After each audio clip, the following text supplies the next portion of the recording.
One of the more surprising games of 2021 was The Ascent for me. It's not a game that I was super hyped or, looking forward to until it came out and I actually got to play it. And then I played a ton of it. I couldn't put it down and it felt worth it with my Xbox Game Pass. However, it wasn't on PlayStation until today. The Ascent is out now on PlayStation 4 and PlayStation 5. With new weapons and a lot of new additions. I've been having a blast with it on my PS5, so I just wanted to share my experience with you guys. Thanks to Curve Games for sponsoring the video. I think a fair question is, what is The Ascent? Because it's a little deceiving on the surface. It's basically a twin-stick shooter that I would call an action RPG. Essentially what you're doing is shooting through waves of enemies, going through these levels, picking up some loot, leveling up your character, so on and so forth, but it's an action game, and that means you're not sitting around listening to a lot of dialogue, you're not picking choices or anything like that. Like, you are just shooting, and the action moment to moment is really fun. Now, don't get me wrong, there is a lot to do here and a lot of dialogue if you choose to look for it. I mean, when you go up to an NPC, you can ask a ton of questions about the world and really learn more about where you are and what you're doing, but I wouldn't call that the focus or the strong point. In fact,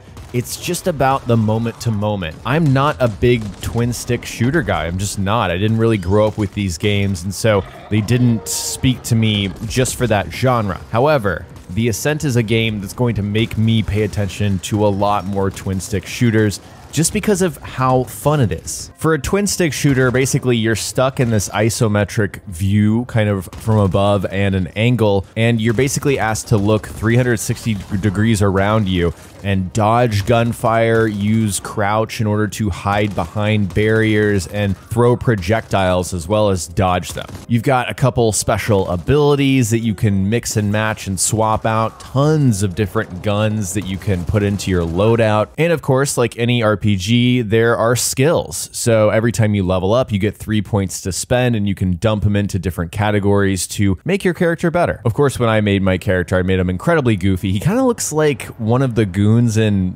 Batman, one of those movies, like one of the Joker's henchmen. You play as something called an indent, which is an indentured servant, essentially. The game even calls you a slave to corporations. You belong to the Ascent group, and you basically bought a ticket in order to get to this place in exchange for working for the rest of your life. So you're kind of a lackey in that sense. However, something happens with the Ascent group and you're basically thrown into this conflict. Like I said, story is not really a main focus, at least for me, but it does give you kind of a firm backdrop of like what you're fighting and why you're doing it. I think one of the things that's immediately impressive about the Ascent is the way that it looks. I mean, graphically, it's just really impressive. I think it's tough unless you actually get the game in your hands to see just how detailed these environments are. I mean, it's just bursting with neon light and so many NPCs on the screen at once. And of course, one of my favorite things to do is just mess with NPCs. So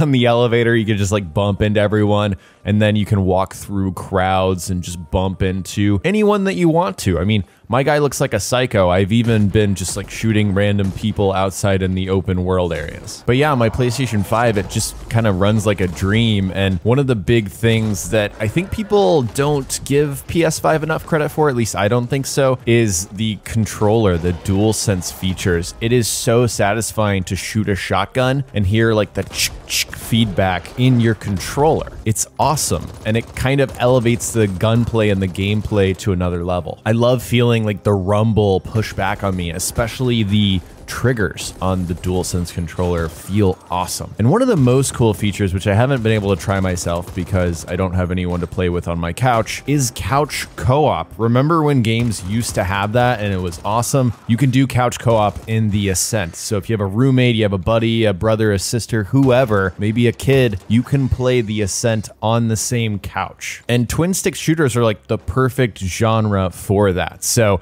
that's a very specific niche, but I know a lot of people look for that in games these days, and The Ascent has it. There's a lot of jaw-dropping moments for me in this game, but the first one really was when I reached the city. And again, I talked about the NPCs, but seriously, walking around this dystopian, cyberpunk sort of feeling area with all these lights and all these shops and all these people you can talk to, it really does kind of feel like one of those old school RPGs mashed into a twin stick shooter, that's actually fun to play moment to moment. And I can't tell you how refreshing it is to have an action RPG like that, because I'll be honest, I'm kind of tired of looting in games. And, you know, you can loot weapons in this, there's some chests, but I mean, you're getting a couple pieces of armor and weapons. It's very sort of light in that sense, in the looting sense, because the focus is on the action. So really, it just moves at a breakneck pace and speed, and it's also not easy. I'm only showing you guys gameplay from the first hour and a half to 2 hours or so, but it is not easy. Like, you will die if you're not paying attention. Specifically for gameplay, one of the coolest mechanics for me is the ability to crouch and then shoot above cover. So it's actually interesting. It may be looking like I'm just shooting in one direction, whatever direction I'm aiming, but there's actually 2 modes of shooting. You can hold down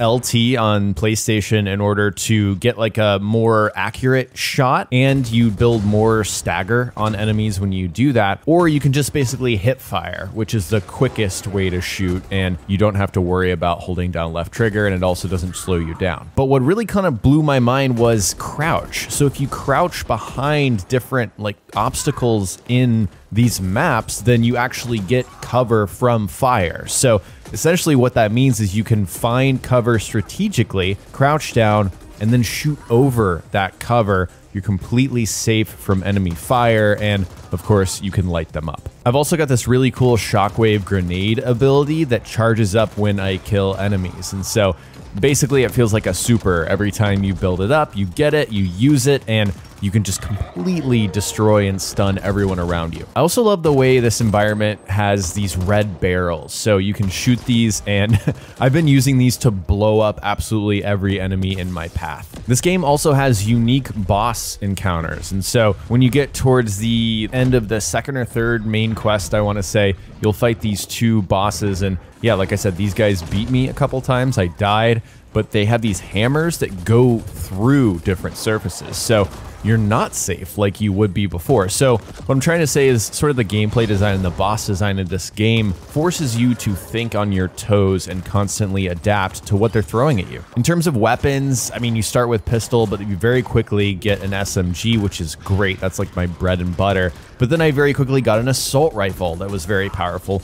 And then I got a shotgun, which I don't know about you guys, it actually feels like Gears of War in a way, where you sort of roll towards enemies, blast them, and then roll away. I don't know about you guys, but that is just such a satisfying feeling in a video game. I love a shotgun, and the shotgun in The Ascent feels really good. Oh, and another thing, the music in this game is awesome. Like, when you engage in combat, you suddenly hear it sort of like rise up, and it's very much like Doom in that sense. It almost puts you into a trance, and yeah, it just really works. And then one final thing, I know a lot of people out there are still struggling to find a PlayStation 5. I feel really lucky that I have one. And so if you're a PlayStation gamer and you've got a PS4, the good thing with The Ascent is if you buy it once, you get the copy for PS4 and PS5. So yeah, that's really nice. I know a lot of people don't have PS5s out there, so if you're worried about that, it's kind of a win-win. So yeah, that's really all I have to share about The Ascent. It's been really fun playing through it again, and it just reminded me about how much fun I had playing it the first time. Big thanks to Curve Games for sponsoring this video. If you want to check it out for yourself, there is a link in the description and in the pinned comment. I highly recommend The Ascent. You should really go and check it out if you're looking into